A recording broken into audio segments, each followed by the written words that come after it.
Là, on est donc sur une culture qui est du triticale. Le triticale, c'est un hybride entre le blé et le seigle. C'est une plante très rustique qui, pour le moment, est destinée à l'alimentation animale, mais qui peut tout à fait être consommée par les humains sans aucun problème. Et c'est bien dommage d'ailleurs qu'elle ne le soit pas, parce qu'elle a des qualités nutritionnelles intéressantes qui seraient un très bon complément du blé.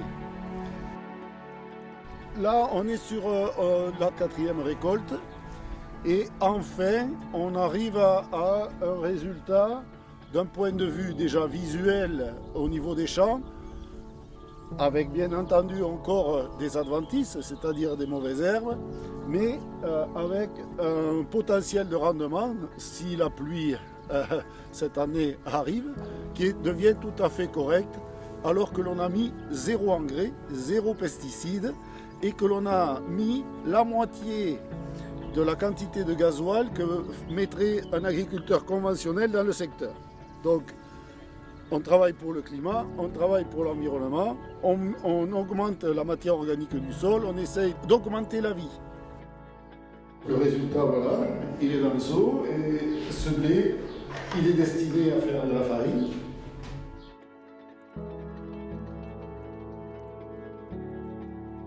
Ça nous sert de test et ça nous sert surtout à suivre l'évolution de nos mélanges et de goûter notre travail. Voilà. Et puis ça pourra servir pour d'éventuels étudiants ou élèves pour qu'ils comprennent toute la chaîne au niveau de la production de la céréale, du champ jusqu'à l'assiette.